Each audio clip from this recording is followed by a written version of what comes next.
hey với ni mày ni anh ấy cái chuan với na henin LRM Hospital Staff zong zong te Murray amun hi Murray resort picnic spot anh ấy với na LRM Hospital Staff om zong zong te anh picnic ni mina day one lâu picnic to với na day two nia mem polo thắc chia ấy hi madam day này ni good morning madam.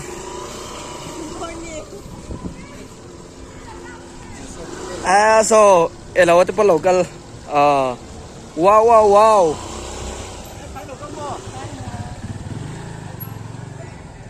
chuan apui berla kan thiranga tuna hian an nuam khop mai moni ma se a hlalat tuka vera na ei a boyat de hau na ma se vek lo meng no nulan tam don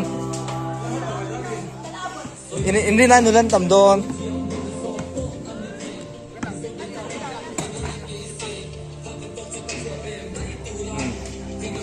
nula in sei lai nang tu na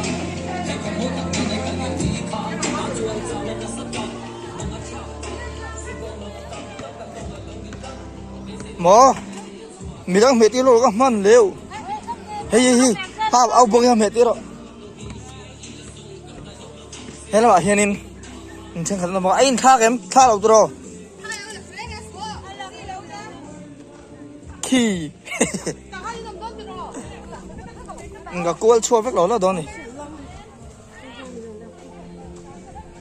an nuam la mai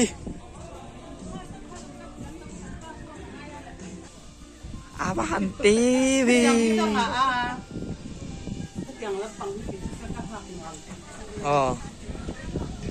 abahan nuam em ni sa thabok sia tu na don tuila chen chi view hi ani lo mai thea ni mai thei boka ata chapin next video kan tar chuak zel don ni moi don tuk mermaid chuan ata chapin kan la zel don ni di murai sat ini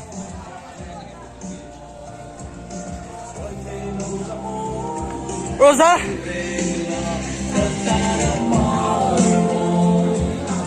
tiếng dấu chia thôi đó cái đầu bé đó bằng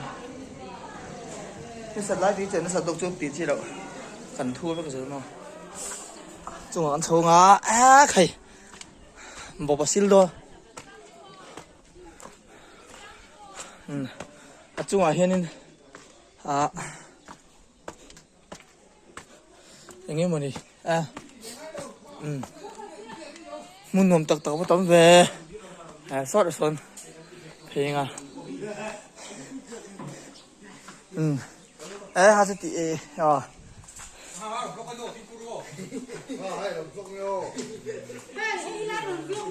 thì lần đó lâu xây lâu là thì ha với nôm mấy tiền nôm khóc mấy nanอยู่ไปนั่นก็คนเรียนชิ้นนะทิ้งปุ๋ยทิ้งปุ๋ยเส้นตีหรือตกทิ้งปุ๋ยเส้นก็หันทูไทยvề nùa mày muốn chứ nùa mày hay nùa đến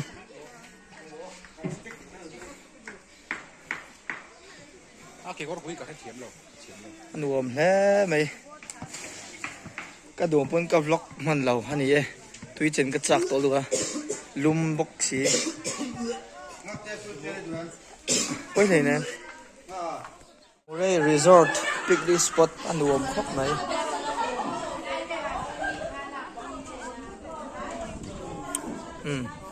đây nula te anh đi nó tới cái sấy lâu mấy anh đi nó sang không nó tụt sao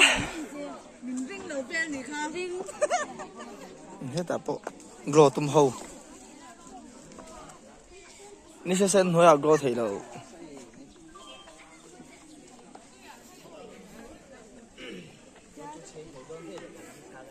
pul hi aliana ase athuk lawa anuam khop mai zo kana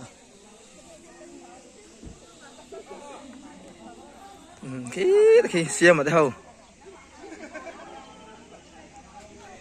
in lặng chia khóc mày in lặng chia không tục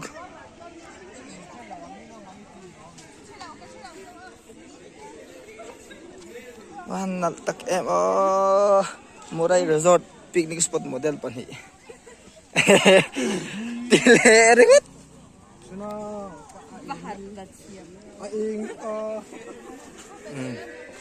ấy anh nghe có xem gì đâu mà litchi mà hay tuy cái tiếng cắt trong mua mất tổ mấy bắt tí chi lộ thằng nghe hay bul vel hi ăn là chiang lắm nghe ta hiền in tôi là tao mà hay thà đâu mày ăn tôi là tao hiền in asun thấy nè chỗ anh này buồn thấy bao hay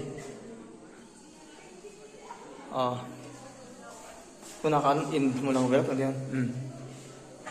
kor phelin ka vlog thua ya dian pui khop mai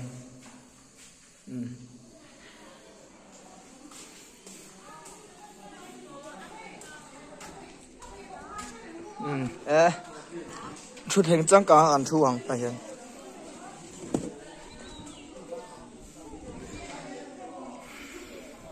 Murai Resort hmuhnawm lá mày là ăn luxury lifestyle liều sợ nó chồng chi hả này cũng về chị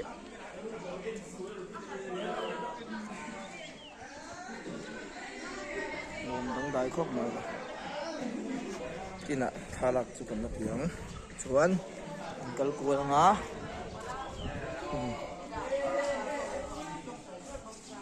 anh chị đáy nó càng tu nè asal itu kah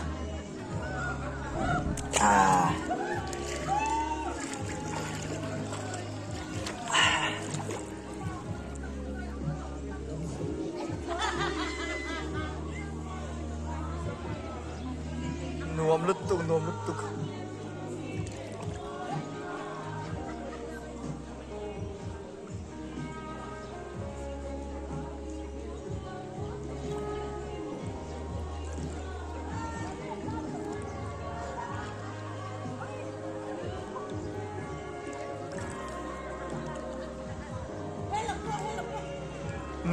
sao một thế khi thì khi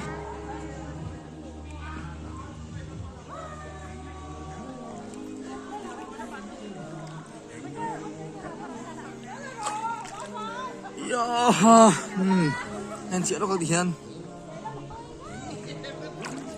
nóm lúc tục ăn uống khóc này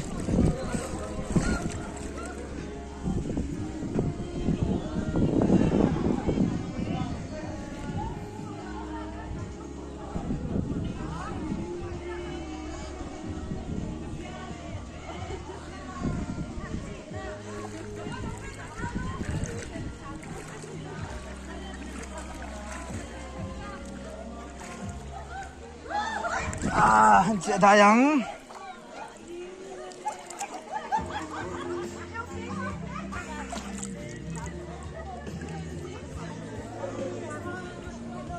nôm tuk poor look be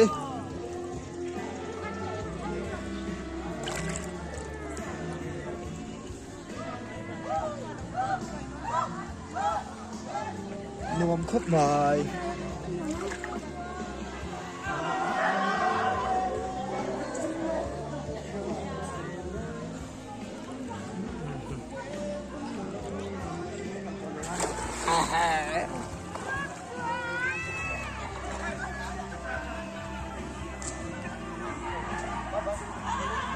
tin mình cái dạng đồ bùi khắp tô em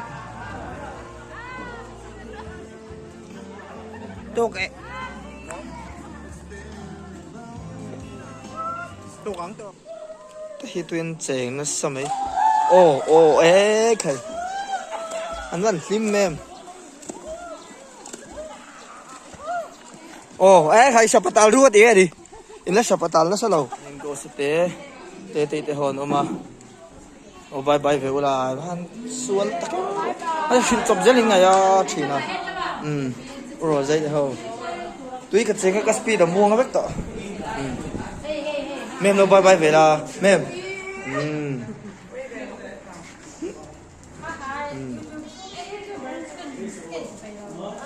điền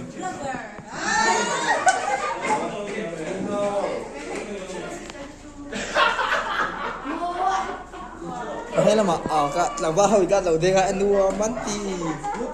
nuông lâu hin ti phật lâu mò chol bu đã nuông lúc tục tặng mấy ông lại hiền in combo hey combo cá chuan fritz le anh ấy hỏi thì khi đã khâu na pivot combo cá ndu mi oro ang rồi cái lần nem to cho cái bể to lâu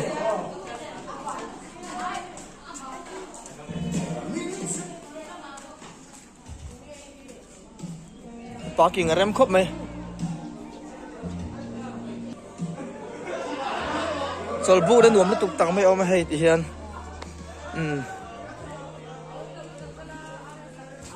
chuan in thế là mấy cần cái pay lóc căng anh này tôi thấy lên mà zong anh còn chiếng lóc nga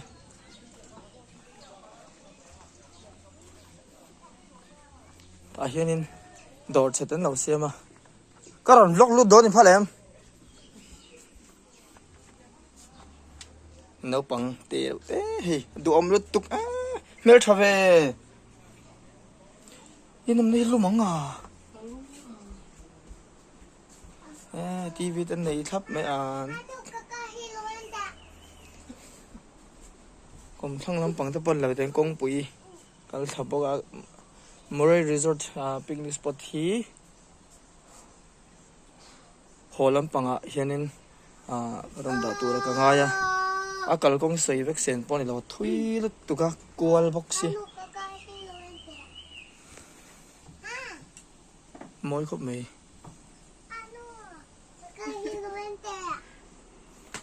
antina ti hianin I chen hoin mangta se engzat ve nge I adar ka rang zong nge ani ni khat ta pang chi han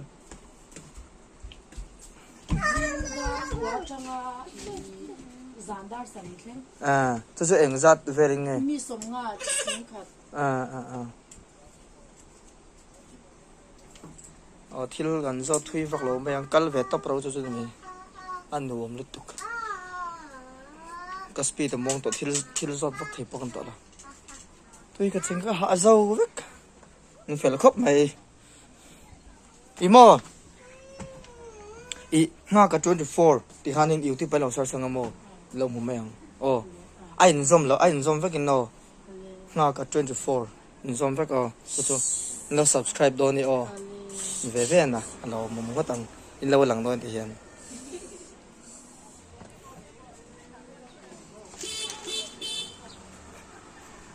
sao bộ nôm đã right bottom hay bộ rồi cái lệ bye bye rồi đấy bye bye rồi nuông sát chắc hấp bây tụi mà tôi sẽ làm túm lâu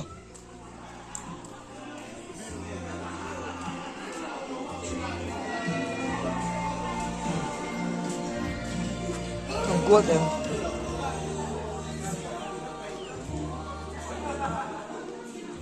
em hết mà sẽ lâu tắc tắc tê bye bye về luôn đấy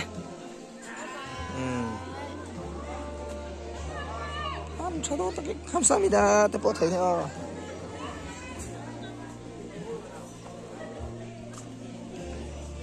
chuan hela ma hianin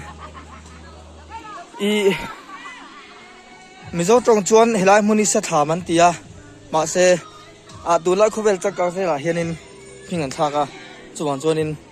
waiting set in an thaka ni a him an futsal ground khu khai ate tu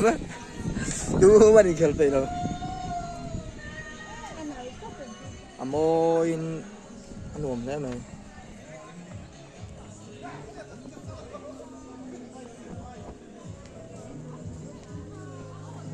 nuam khóc mấy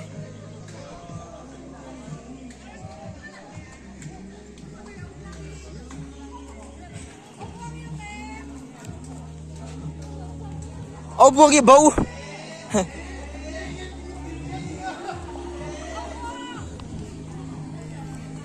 ăn uống thế mày